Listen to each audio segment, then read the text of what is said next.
VoxWave now features a streaming radio media player on our website's front page, where local artists can get their music played 24/7. For more information on getting your music in rotation or to perform live at our studio, contact Reg Gaskins at 240-832-4455. Android users, the VoxWave app is now available in the Google Play Store. Download the app today on your Android device to listen in and view programs. Business owners looking for a place to advertise your business and promote your products and services? VoxWave is the right place. We have over 10,000 views a day and 70,000 listeners a month. For more information, contact Reg Gaskins at 240-832-4455. Vox Radio, along with Then Sings My Soul Productions, is pleased to announce Wyoming Paris's Then Sings My Soul musical. The TSMS group is seeking support in our movement concerning domestic violence. This soul-stirring stage production is not to entertain, but to educate, encourage, and help eradicate this horrible disease that's plaguing women, men, and children who are affected daily in households across the world. Please join us in supporting 3-year-old Skylar Johnson Scholarship Fund. Skylar's grandmother was murdered by her fiance, then leaving Skylar's mother at age 3 to be raised by her uncle and maternal grandmother. To make your tax-deductible donation to a Skylar Johnson Scholarship Fund and for ticket information on Then Sings My Soul stage play in Brooklyn, New York on May 5th and 6th, visit thensingsmysoul.org. That's www.thensingsmysoul.org. Vox Radio, along with Then Sings My Soul Productions, is pleased to announce Wyoming Paris's Then Sings My Soul musical. The TSMS group is seeking support in our movement concerning domestic violence. This soul-stirring stage production is not to entertain, but to educate, encourage, and help eradicate this horrible disease that's plaguing women, men, and children who are affected daily in households across the world. Please join us in supporting 3-year-old Skylar Johnson Scholarship Fund. Skylar's grandmother was murdered by her fiance, then leaving Skylar's mother at age 3 to be raised by her uncle and maternal grandmother. To make your tax-deductible donation to a Skylar Johnson Scholarship Fund and for ticket information on Then Sings My Soul stage play in Brooklyn, New York on May 5th and 6th, visit thensingsmysoul.org. That's www.thensingsmysoul.org. Enhance your listening experience. VoxWave.com. Check out all your favorite shows at VoxWave.com. On Mondays, we keep it moving with the Kim Show from 11 to 1 p.m. Then it's time for a change with Sherry and Mignon, 6:30 p.m. to 8 p.m. And then in the end we win with Curtis, 8:15 p.m. to 9:15 p.m. On Tuesdays, 12 p.m. to 1 p.m. Start your afternoon with the Wealth Zone with Raymond Starks. Then it's Cooking with Flavors with Chef Flavors, 5:30 to 6:30 p.m. And treat yourself right with My Spa Bath and Body, hosted by Margaret Harris, 7 p.m. to 7:30 p.m. Up next is Slick Daddy Rick, Heartbeat Congo Hour, rocking from 8 p.m. to 10 p.m.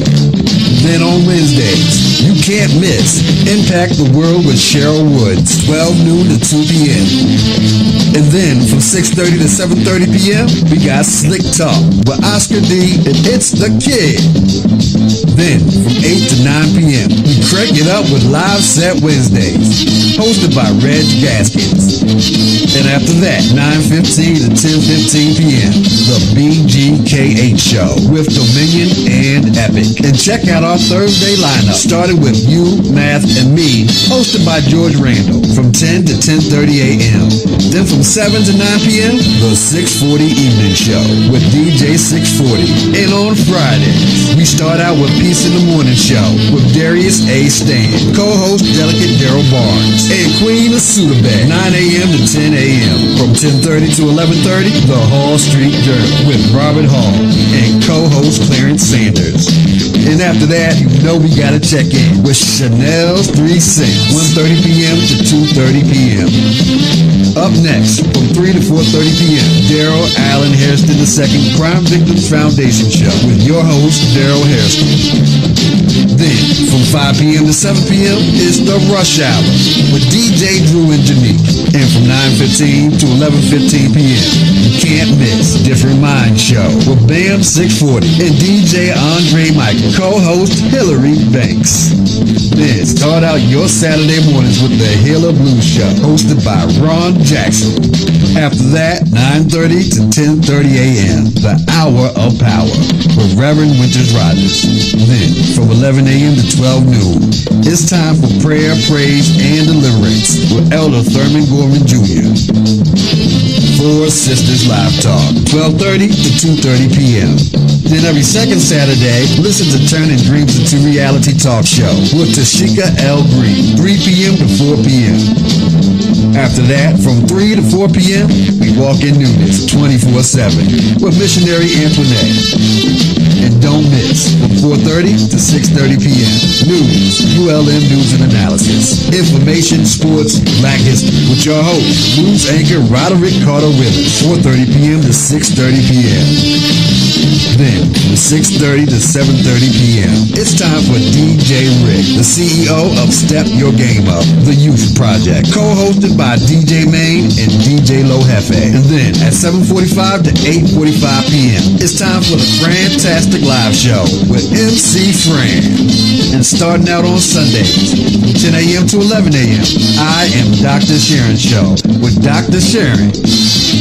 And every first Sunday, from 3 to 4 p.m., it's the Riri Williams Show, Fashion and Style Hour. And every third Sunday, check out the Teen Talk Show with Dr. Akita Pearson, 3 p.m. to 4 p.m. Then it's time for Real Talk 101, 6 to 8 p.m.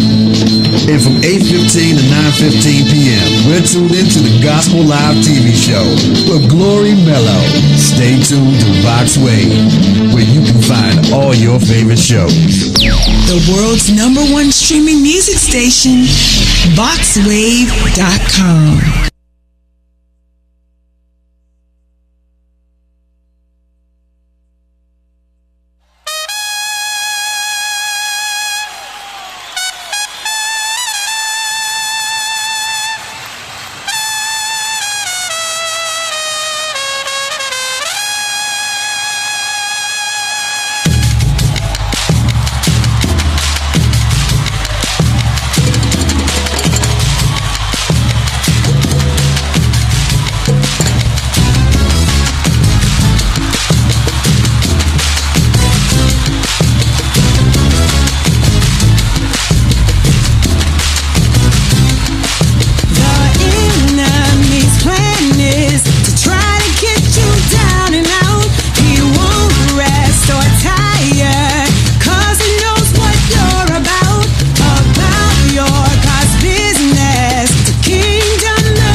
And welcome to In the End We Win with Curtis. My name is Curtis Austin, and I will be your host for the next hour. We're going back a little bit. We had awesome responses and reviews on our shows for mental health. So I thought it would be especially important to kind of revisit that conversation. And I think what we're going to do is going forward, we're going to have a segment monthly where we're going to choose a topic inside of mental health and we're going to discuss it. So tonight I have brought back our resident physician, our resident aficionado on the mental health subject, Miss Natasha St. Amand. Hello. Hello, and welcome back. How are you? Thank you. I am very well. Thank you so much for having me back. Absolutely. Once again, this is my third time, so I am so Three excited. times. That 3 means times. something. That does. What does that mean? I think it means that based on the responses, it meant that the topic that you are here discussing is critically important. It is. Critically It is. important. Absolutely, it is. Because one of the things that I stress as a practicing clinician is that mental illness is real. That's right. Yeah. Mental illness is real and is important for individuals, people watching your show today to be informed of what it looks like, Sure. what they can do, and also how to find a good therapist. I think that is very important. So I'm excited to be back on the show. I am so excited, in addition to hopefully coming back every month, like, because you said it, the resident therapist, and I call myself, I'm the etiquette therapist. People ask, what does that mean? What in the world does that mean? That, let me tell you, there's one and only Natasha Paris, St. Amand etiquette therapist, because I am a certified etiquette trainer, but I am also a licensed professional therapist. And so I believe in supporting individuals, not just from an appearance perspective, from an etiquette training, Sure. right? You know, because it's important for posture, poise, being able to enunciate and put your best foot forward, right? But more importantly, if you are dressed up, but yet all of this and all of the baggage that you have is too much for you to bear, all of what you look like on the outside, it does not matter. Right. And so it's so vital for you to be so healthy on the outside as well as healthy on the inside. So Sure. that's why I'm the etiquette therapist, because certified etiquette trainer with a background in makeup artistry and styling. You got it all. I wouldn't say I have it all, but I would say I have some key components. There you go. Well, good. And Yes. that's important because, as you probably know, all of that can help someone. Yes.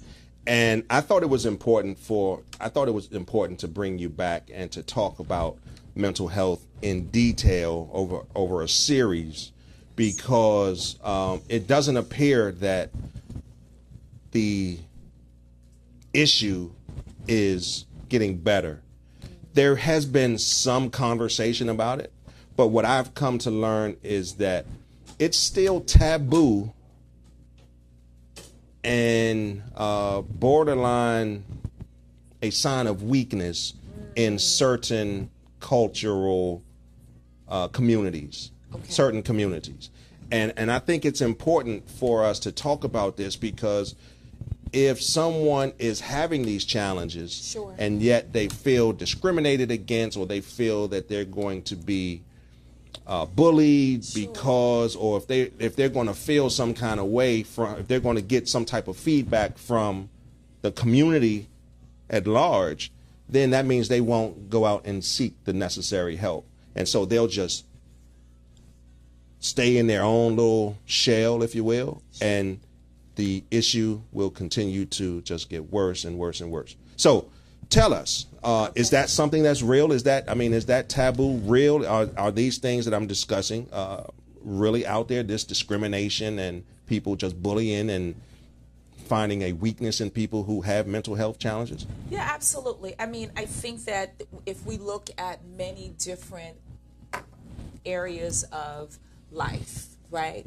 Whether it is, employment, right? If someone to find it, and of course we want to treat everyone equally, right? Right.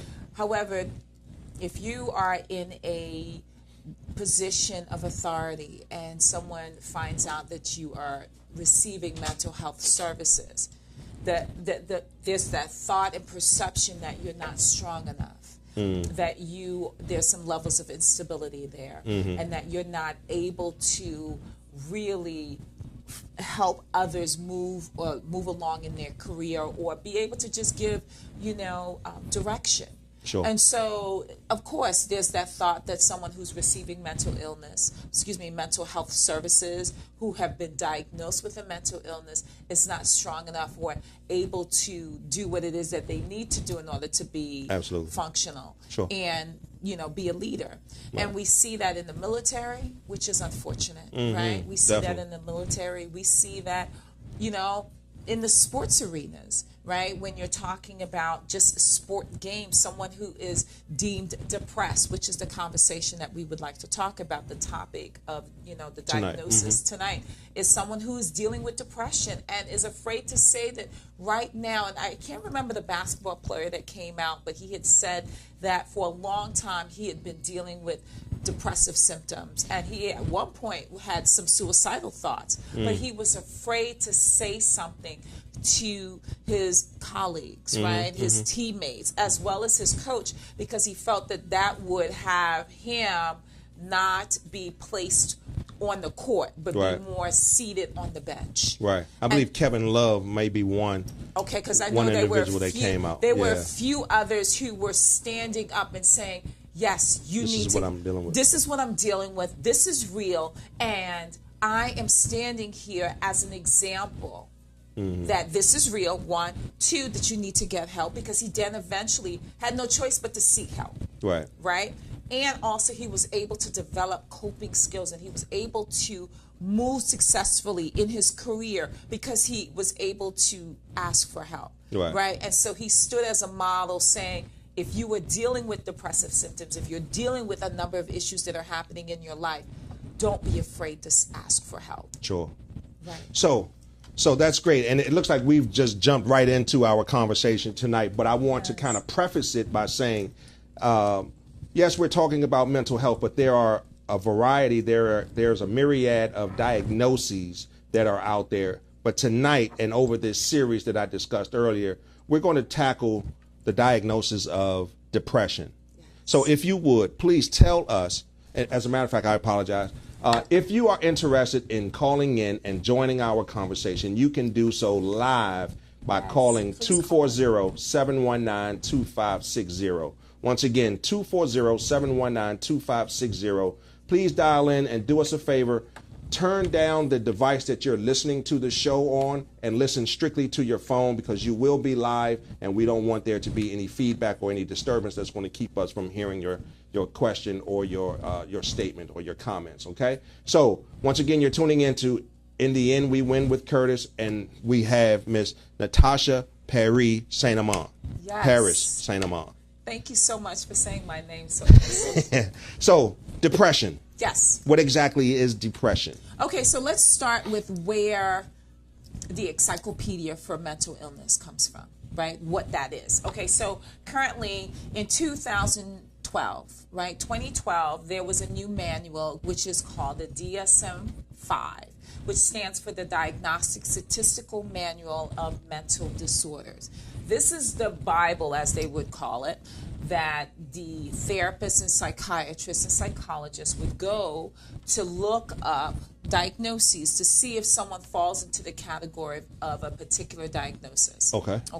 And so they use that as a guide to ensuring that the person is being diagnosed appropriately and properly. Yes.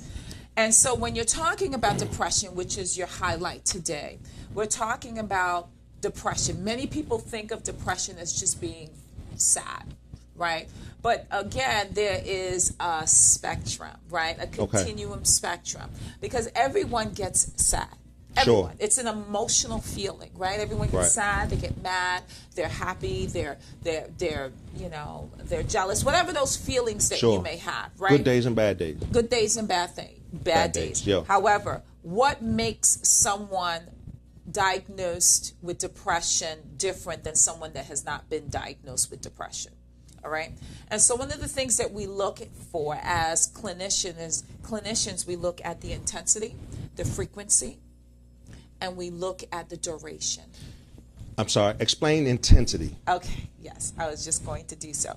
Okay, so when you're looking at these three particular categories that makes someone normal, what's considered to be normal depressive symptoms versus someone that's abnormal in their depressive symptoms. Sure. Okay, so the first thing we look at is duration. These are the three, but the first thing is duration. How long has the depressive symptoms been occurring? Okay. Right? You want to look at whether it is 1 month, 2 months, 3 months, 4 months, 2 years. Wow. That's a long time. 3 years, right? That's a very long time. For someone to be sad.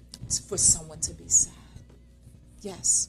And so they look at the history. When did this start occurring? From that date, that onset, that date of when you first saw the symptoms Sure. to the date to where you are now. So if you had been seeing the symptoms or feeling or experiencing these symptoms for the past 6 months, after that 6-month period, then they say there's something else going on.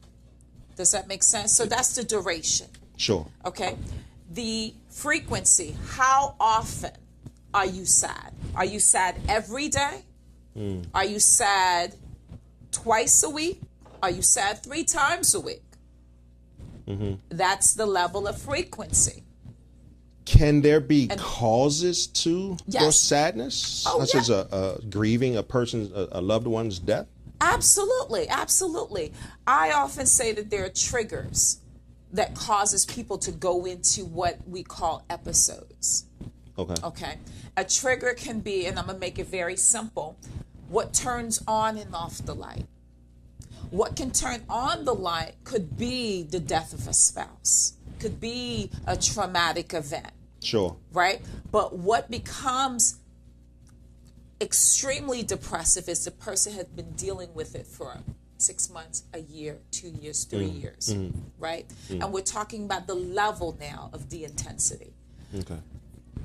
Is that person able to get out of bed in the morning? That person stays in their room in the pitch dark. They don't get out of bed. They're not able to eat, or they unwillingly don't want to eat. They're not sleeping, sleep deprivation, Sure. where they're not sleeping. So you're talking about the intensity, right? Sleeping, appetite, weight loss, weight gain, gaining 50 pounds in a year because they're eating to help cope with the depressive symptoms. And now we're looking at whether it is now interfering with their ability to be a parent, with their ability to work, with their ability to just do the things that they used to do. And so that's exactly what makes, when you're talking about the level of spectrum, the spectrum of intensity versus less intense, right? You're looking at what's considered to be normal and what's considered to be abnormal. And for you to even make that comment, wow, 6 months, 2 years? Can someone be 2 years depressed every day, all day? They do not want to get out of bed? That in your mind, that sounds like that's a lot. It does. It does. And at that point, that's when you say something else is going on. It's more than just the death of that person.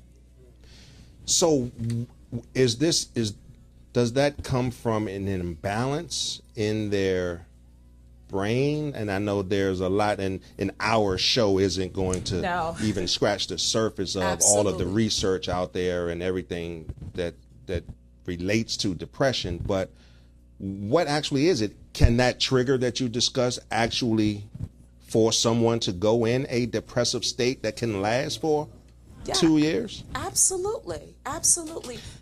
Go ahead. I apologize. So it's not the trigger along with something else, like an imbalance chemically? Okay, so studies say that there are not just triggers that occur, but sometimes they say that this person is more predisposed to becoming depressed, because it is now being said that there are levels of genetic makeup. Okay. There are people who are more genetically disposed or predisposed to becoming depressed. Sure. Very much like someone who is predisposed to having high cholesterol. Just like someone who's predisposed to having high blood pressure because their parents may have had it, right? But at the same time, when you have a trigger that turns on the light, in addition, there are multiple components that will cause this to occur. Okay. Predisposition, one. A traumatic event, 2.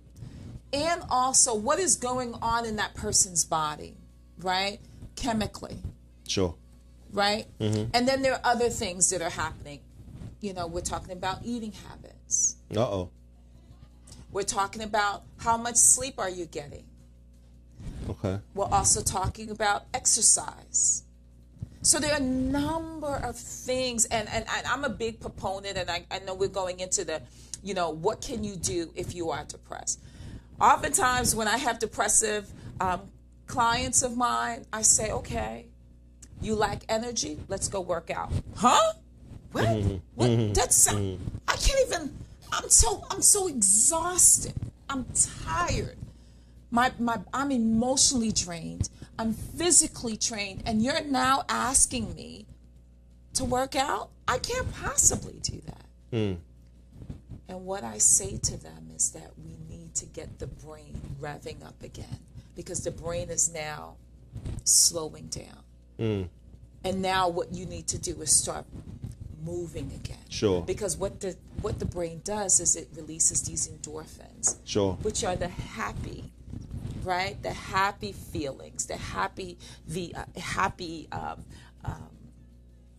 food, I would say, that helps that brain to come back together and start moving and when you start feeling those feelings, it's like, wait a minute, I have a little bit more energy now, right?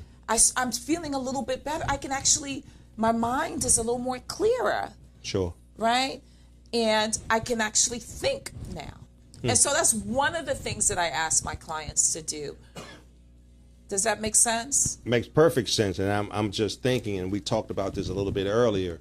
I mentioned to you that just yesterday at our church, Yes. I asked you if you were familiar with a Dr. Caroline Leaf, Yes. who presented at our church, and we actually purchased 3 of the books that she had for sale, and you remembered one in particular, but in these books she talked about just that serotonin and the chemical imbalance and the exercise and the eating right and all of those things, where medication is not necessarily always the answer. There are some things that we can do, getting proper sleep, the exercise, and again, eating raw foods and things like that, and your body can just begin to kind of heal itself, which is what it's designed to do. Absolutely, absolutely. So I am not a strong believer in that medication is the end all be all. Medication is not the end all be all. However, medication can support, right? I used this example or this analogy the last time that we were together. I had said that if I have a client that comes into my office and they are, I had one client in particular I can think of, her, it's just right here on the, in the forefront of my brain. Sure.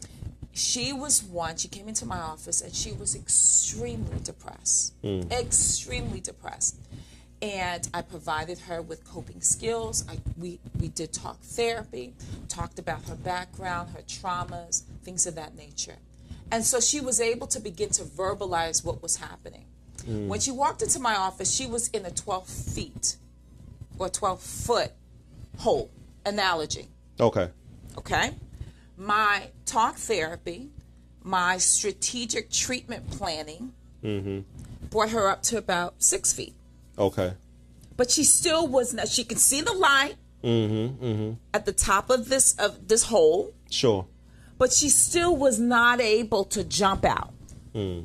Okay, are you following me? She was not able to jump out. And I said, okay, at this point, after 6 months of services with her, treatment with her, I then said to myself, and I began to talk to her about it, we need to reevaluate your treatment plan. And she said, why? I said, because I gave her that exact analogy. I need you to get 6 feet higher than where you are right now. Because if you get 6 feet higher, you're able to actually look out of the hole and climb out. Sure. And I had proposed her seeing a psychiatrist. I did. Now, a psychiatrist is one that can prescribe. That a psychiatrist is a medical doctor that has gone through medical school, has done their internships in a medical facility, and then did their specialty work in a mental health hospital. And they are the ones that can prescribe medication. And she had said to me, she said, I don't want to take medication. I said, I understand, but let's look at that as an additional option. Okay? And it was when, with all of what we've done with regard to exercise, with regard to changing her eating habits, with regard to her having therapy with me once a week, and then also recommending that she goes to a group to be with other people that have dealt with that trauma that she was dealing with, right? Helping her feel like she's not alone. With all of that, she was able to move up to about 6 feet, but she still was not able to get over the top. Gotcha. And it was at that point, that's when I made the recommendation for a psychiatrist to get involved. And that psychiatrist recommended that she take 3 milligrams of an antidepressant medication, okay? And that medication helped her get over the top. And that's what helped for her. And I go case by case by case. Not everyone does well with medication because there's so many side effects that come along with it. Sure, right. Right? But there are some cases where medication does in fact support that. And I'm going to be honest with you. She was able to, and now I used to see her once or twice a week. With all of the supports that she currently has, I now see her once every 3 months because she is now functional. She's happy. And the doctor himself has started weaning her off the medication. Wonderful. And so there are instances where medication does in fact support, but it is not the end all be all. Okay. It's not that you just pop a pill and you feel happy again. Oh, no. No, it doesn't happen like that. Wow. Oh, I didn't know that. I figured that that's what it would do. No. It would be like an upper. Yes, but medication without counseling and therapy does not work. I mean, it does work, but I'm a strong proponent that counseling, and if you're doing medication treatment, medication management, it helps. Sure. But just to have medication with no therapy, Sure. no, I don't think that it's the best way to go. Gotcha. So 240-719-2560 is the number to call into the show. I'm certain that there's someone out there who may have a loved one or may be recognizing some things in a loved one, a friend, or whoever it might be that you might be a little concerned about. Now is your opportunity. Here is an opportunity for you to reach out. We have Miss St. Amand here in the building live. You can present your situation and potentially get some free advice, some assistance perhaps. But we definitely are asking for you to give us a call, 240-719-2560. So we're going to keep the conversation going.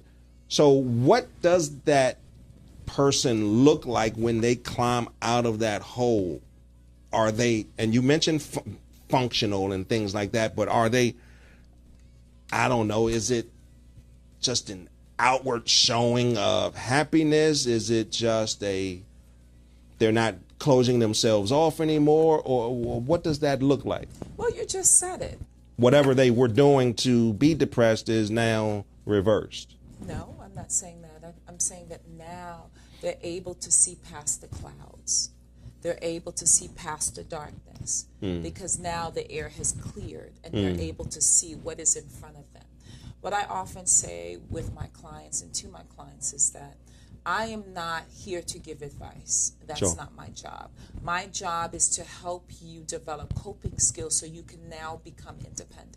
Okay. And so I always use, I love analogies. I often say that you're wearing dirty glasses.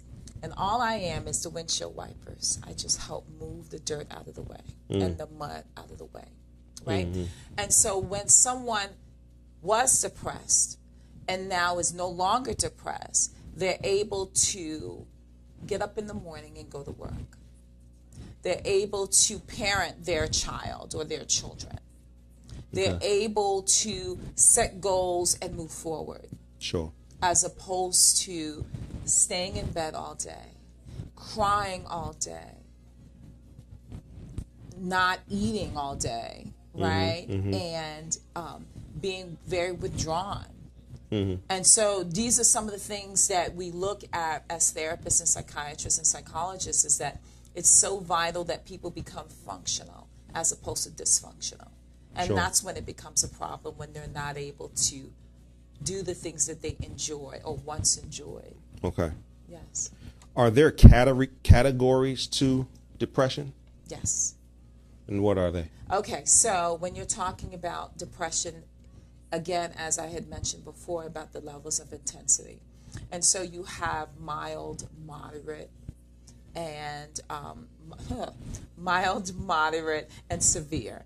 Okay. Okay. And so we're talking about what categories of intensity. We've identified that. Okay. Now we're also talking about different diagnoses that may fall under the depressive disorders, such as major depressive disorder. Okay.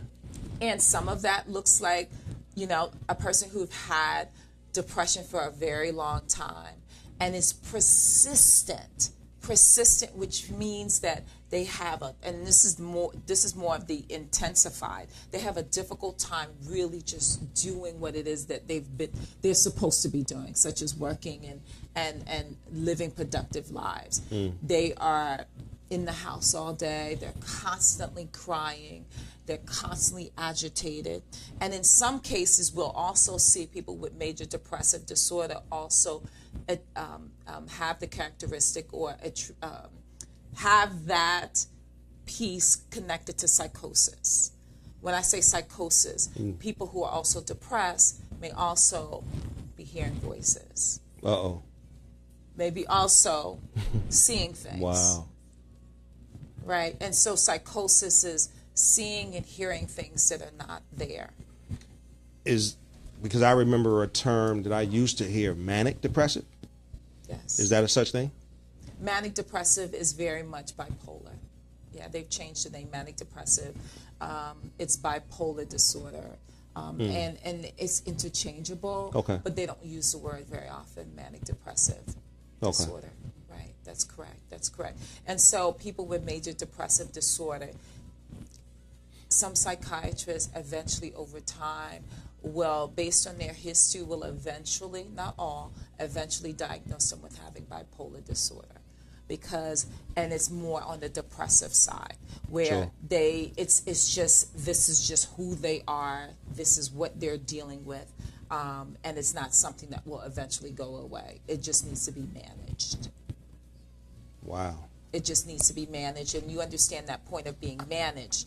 It is like having high cholesterol and needing medication just to manage it, or having a strong treatment plan that requires you to eat right, exercise, do all the things that you need to do to prevent it from coming back, because it just lies dormant when you're receiving the medication or when you're receiving all of those other coping skills or techniques or treatment plan goals. Wow. Yes, absolutely. So you were going to say something? No, you go. And then we also see this dysthymia. That's another dysthymia. Yes, that's another version within the depressive diagnosis. Okay, that's new to me. Dysthymia. Yes, that is. It's really, you have to look at it in different categories, but dysthymia is something that happens every day, all day, and they just don't feel like they're, even their mood. Sometimes they may not be depressed, but they're always in a funk. Always just kind of like their energy level is just there. They're just there. Right? Mm-hmm. And dysthymia is another version. And then you also have, in addition to that, you have, what's the other one? Just escapes me right now. Why am I losing? Major depressive, dysthymia, and there are a few others that fall. Medically depressive, medically induced. Okay. Right? If someone was in a traumatic accident or something like that, right? And they had, brain, something that happened to their brain where they were in a car crash, and now part of their brain, they're not able to function like they should. And so they find themselves more depressed, not because of any particular trauma that happened emotionally, but because it was an accident that caused, like you getting into an accident and now your knee needs replacing, right? And now you walk with a limp. Okay. It's the same type of thing. Yeah. And then you have drug-induced depression. Gee, I need to be taking notes. Okay. Drug-induced depression. This is the depressive symptoms come about when you're using drugs. Some people think of drugs as being a high. Right. But then you have people, for example, who use specific drugs. I mean, it could be cocaine, whatever that looks like, right?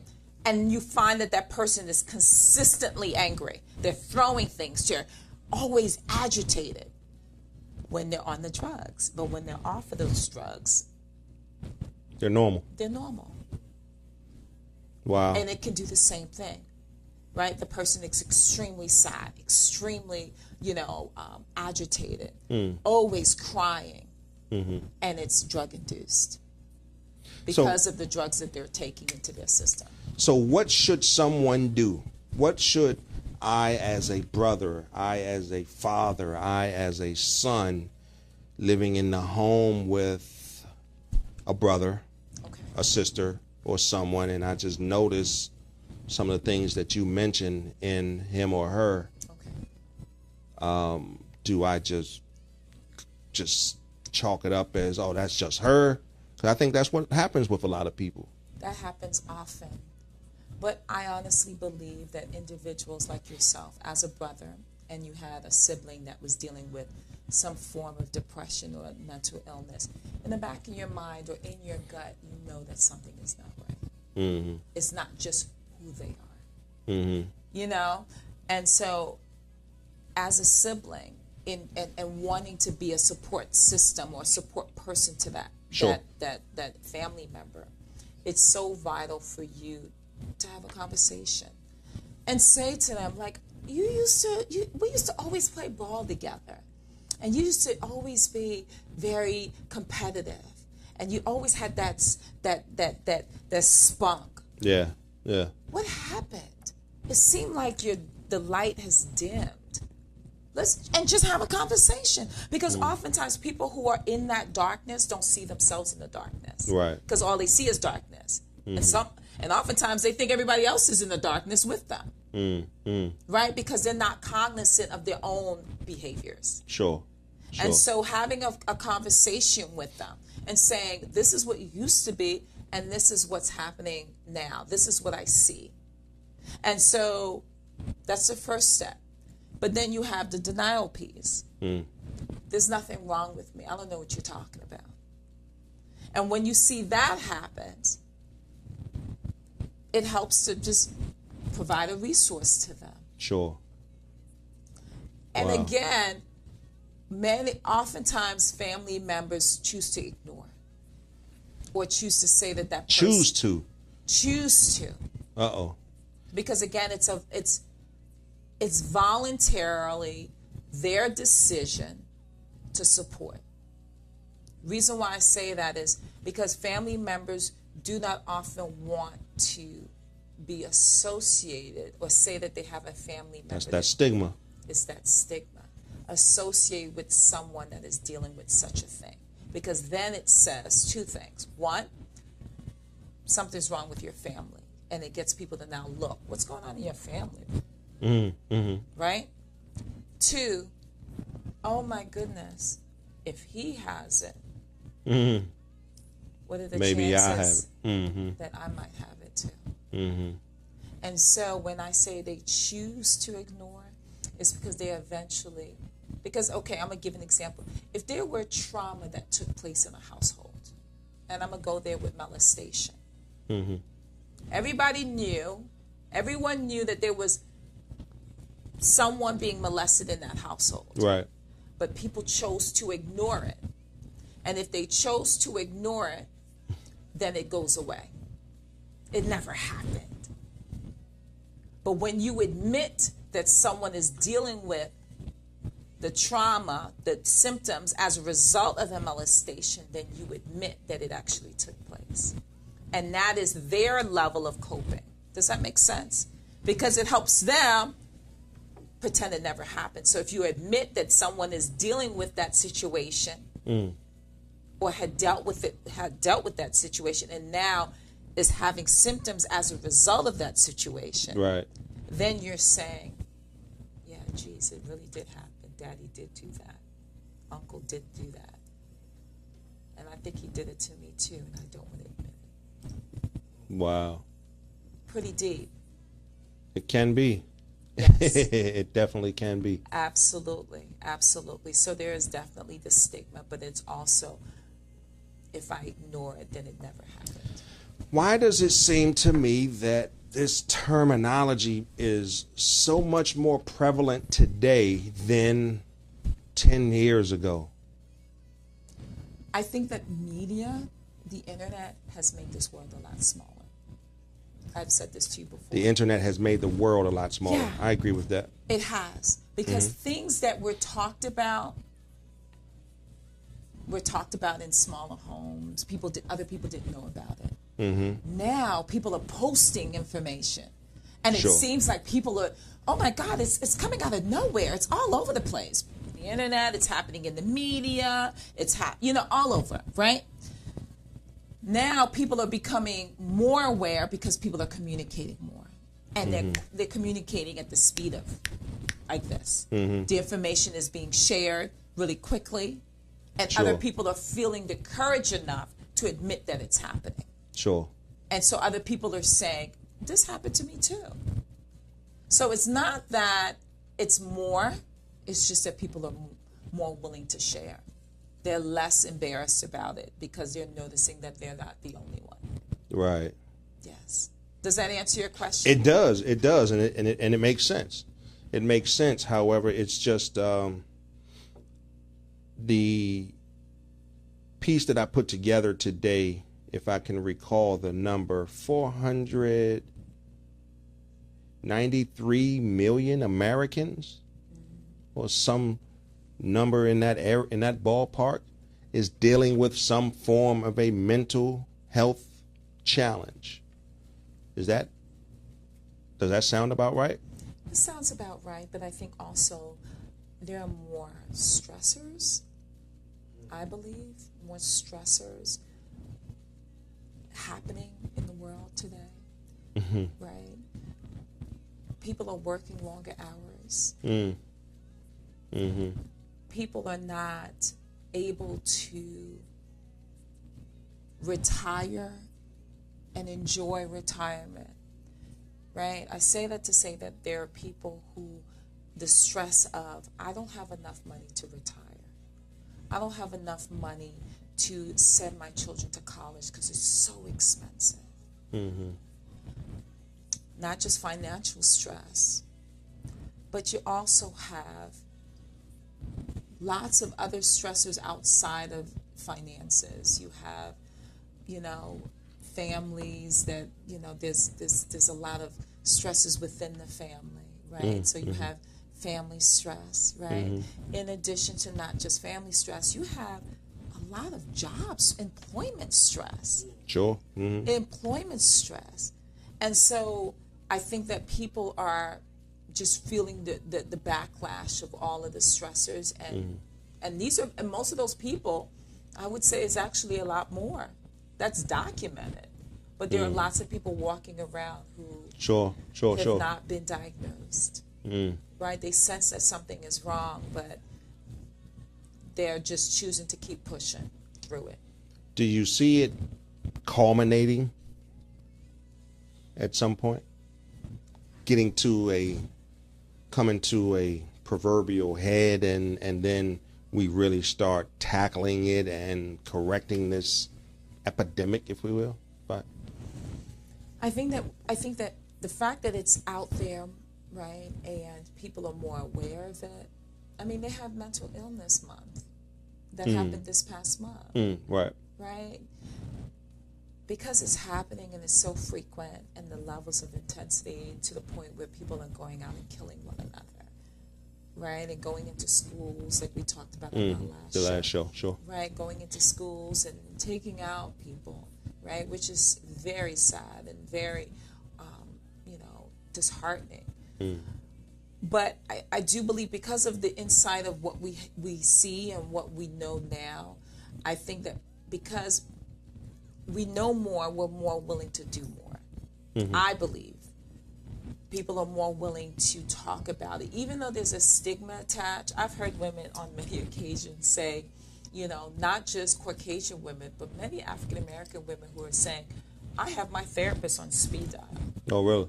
Yeah. Yeah. Why? Because it's a judgment-free zone.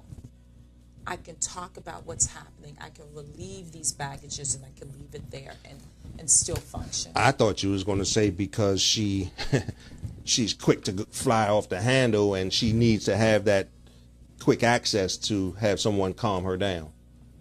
I wouldn't say it in those words.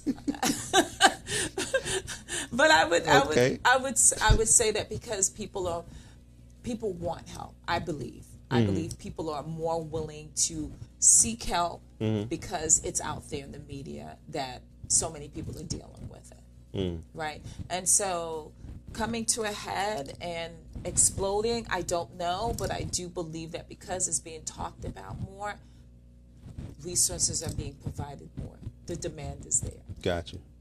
What else is there for our viewers to know about depression?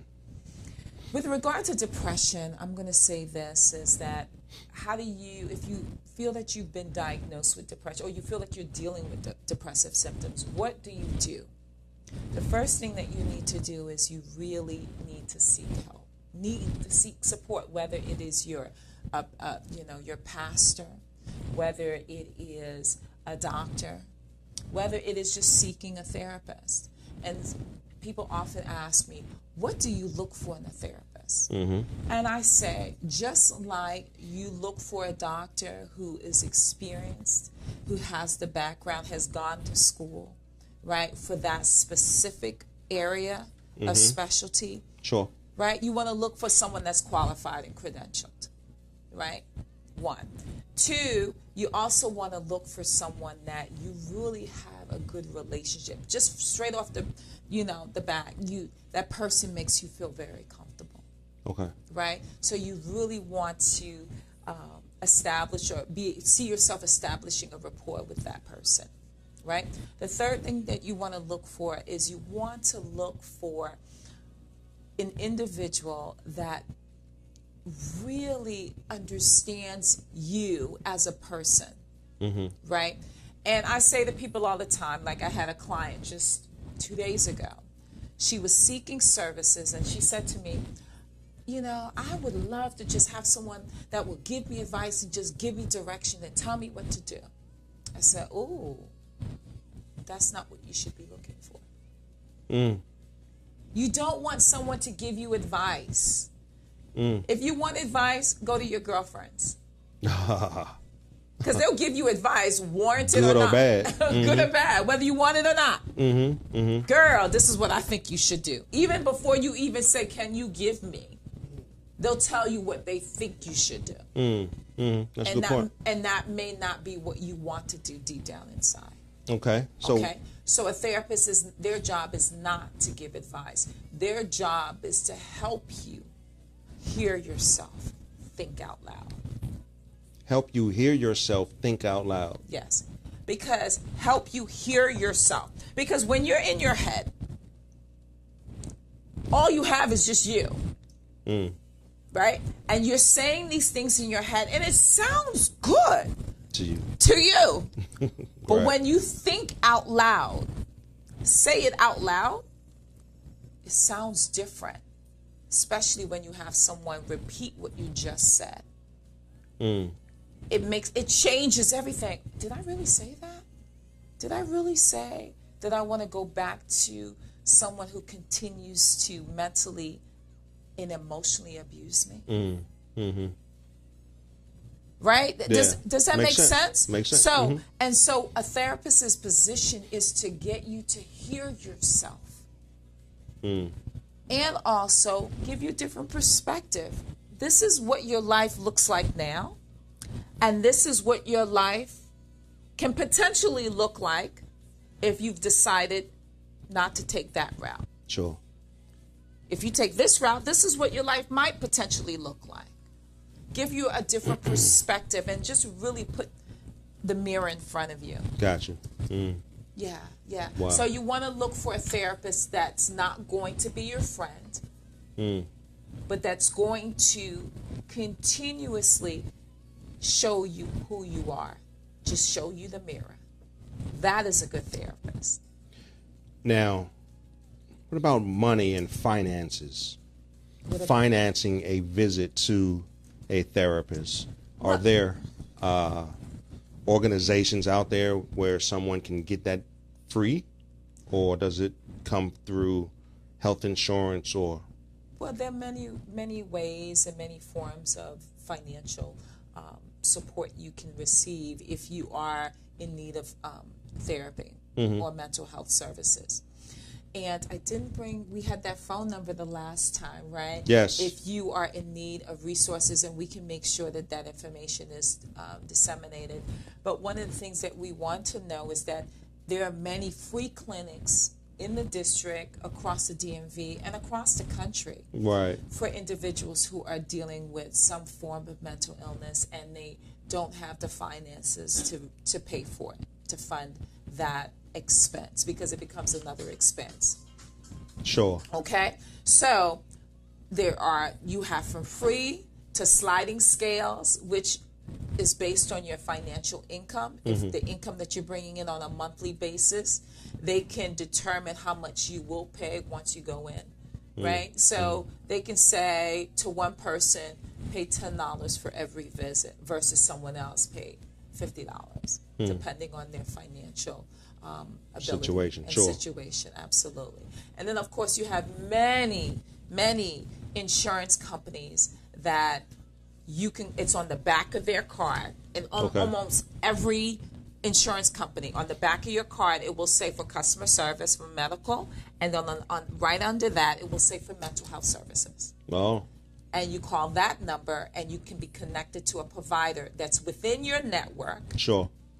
That you can go to, right? That will support you, because they have, the department, the health department has realized that there are many people dealing with mental health issues, whether it is related to their medical concerns. Because if you, for example, have diabetes and you just had your legs, amputated, there's depressive symptoms that come along with that. Sure. Yeah, absolutely, right? Or if you've been diagnosed with having HIV, of course, there's depressive symptoms that come along with that, right? And so they have to be able to provide balance. Right. You can't provide medical support without providing mental health support. And so they realized that this was necessary, is medically necessary for that person to receive that level of support for them to become functional. And so many insurance companies provide support, and it is according to your insurance plan, and that can be a copay or a zero payment. Sure. Yes. Wow. Okay. What else? Depression. Huge topic. Yes. Is there anything else that our guests need to know about it? Yes. Because we've got about 10 minutes left. Okay. So one of the things that I would like to talk about is depression with regard to children and adults. Please. That's very important. Yes. Depression in children looks different than it does in adults. Depression in children can be a child who, if you see they're acting differently, such as that child is more hyperactive, that child is extremely impulsive, right? They weren't before, but now we see this high level of impulsivity, high level of inattentiveness. They're not able to focus.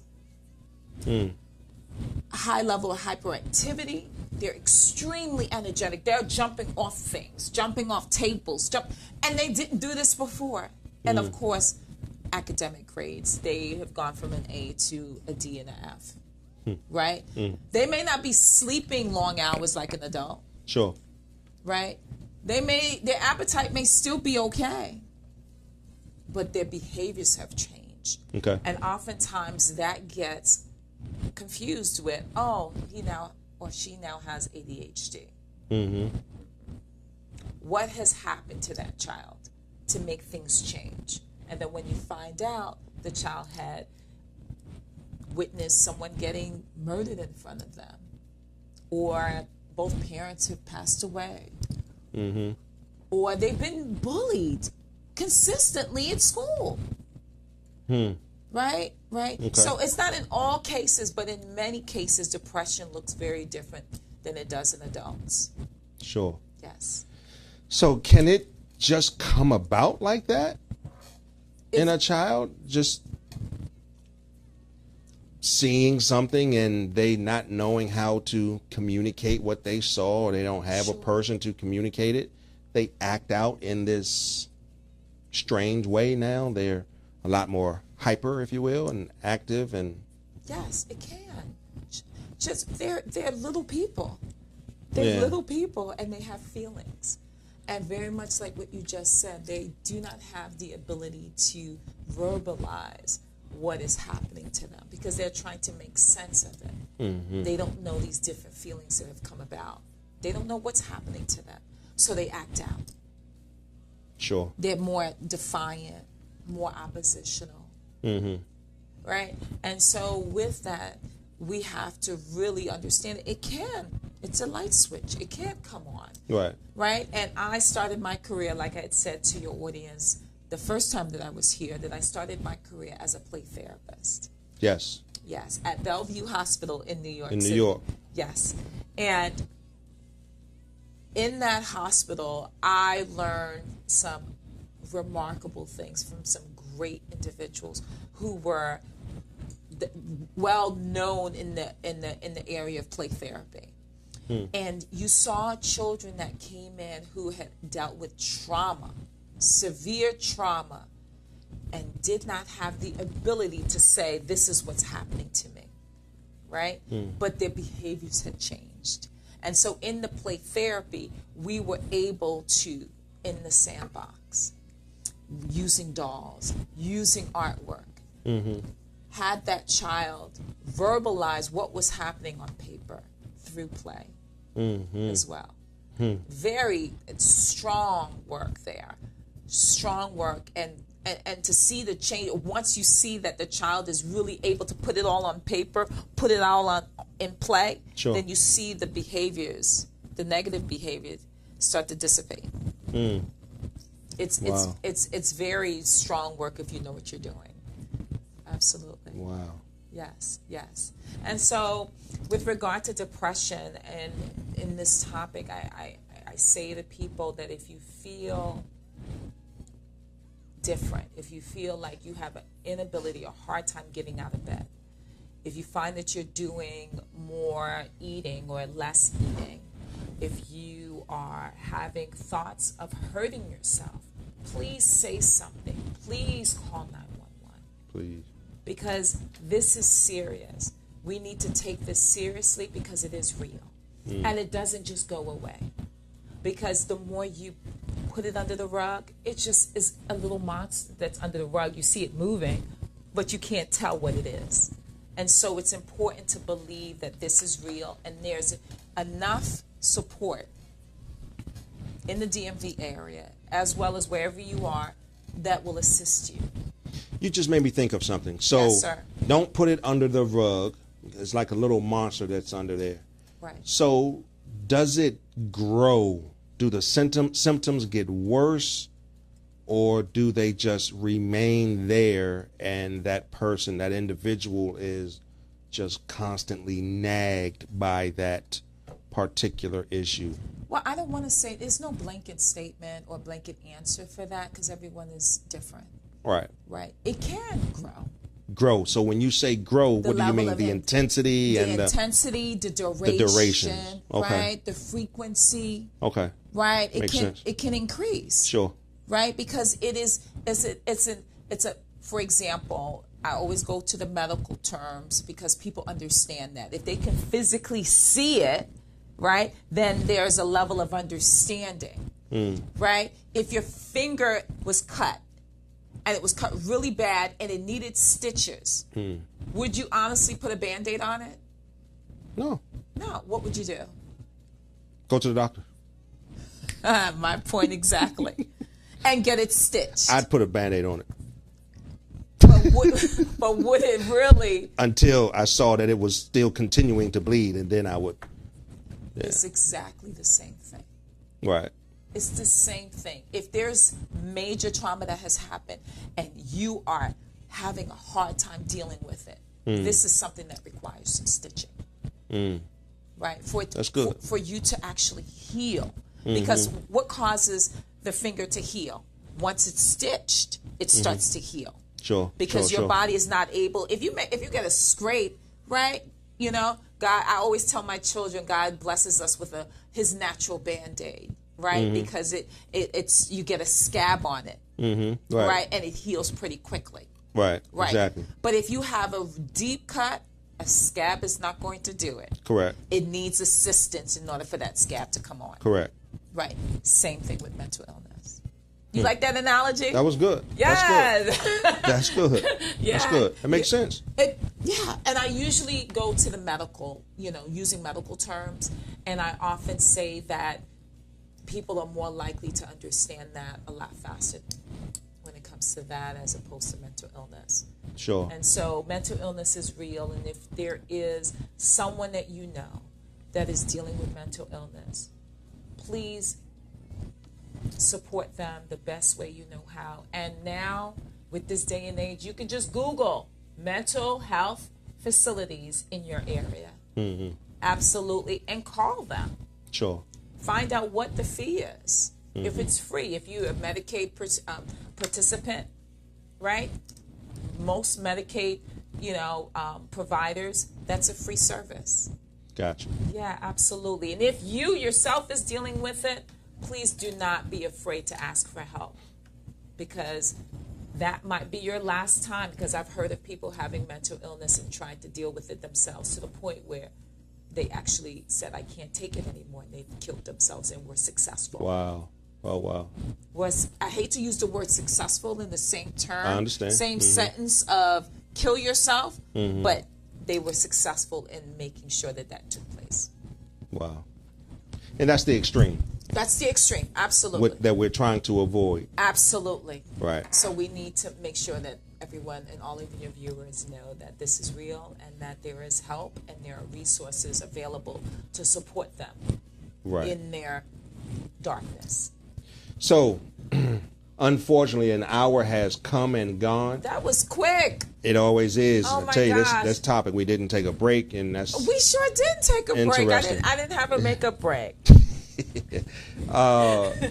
So hopefully there was something that you heard that will spark you to just make that introspection of yourself. If you feel that there are some things that you're not sure what's going on, that you would reach out to someone, and then also to be cognizant of your surroundings and the people that are closest to you, so that if you recognize something in someone who is in your inner circle, that they might be struggling or dealing with something, that you bring it to the forefront and you mention it and you seek to get them assistance. Are you attached to a company or an organization that our viewers can reach out to you directly? If they might, since this is your third time on the show, I would hope and pray that someone will have even just felt a certain vibe or connection with you to want to speak with you because of your presentation skills and et cetera. Is there a way for individuals to reach you in particular? Absolutely. So many of your viewers can go to freedomrevealed.com. Freedomrevealed.com. Freedom Revealed with an ED. Yes. And can I just tell you this quick story? Absolutely. Okay, Absolutely. So Freedom Revealed came about as I truly believe that individuals have an opportunity to grow and to heal. And there's a level of freedom that comes when information is revealed to you. I believe that. Yes. And so I named my company Freedom Reveal because I felt like I have information that can support individuals, whether it's etiquette training or whether it's therapy, but they're all towards one goal. And that is awesome. Liberating individuals to be and become their best self. Powerful. Yes, absolutely. That's awesome. So freedomreveal.com, you can go to my website and you can hit the question or contact us tab, and you can write in your information and I will get back to you within 24 hours. Excellent. Yes, yes. freedomrevealed.com. Yes. That's awesome. And I wasn't aware of that. You were. So it was good that I put you out there to give out that information. Yes, So, absolutely. unfortunately, we have come to the end of another show. Thank you all for tuning in. Unfortunately, we did not get the participation that I was hoping for. Yes, unfortunately, but you know what? Next time around, absolutely. Perhaps, that's right. So, we will, yes. That's right. So, thank you once again for tuning in. This is In the End We Win. My name is Curtis Austin, your host, and this is Natasha St. Amand, Natasha Paris St. Amand. Thank you so very much for viewing our show today. Thank you once again, Mr. Austin, for having me once again on your show. And I hope this information was informative and helpful. Likewise. And we will see you all next week. Thank you and good night. Good night.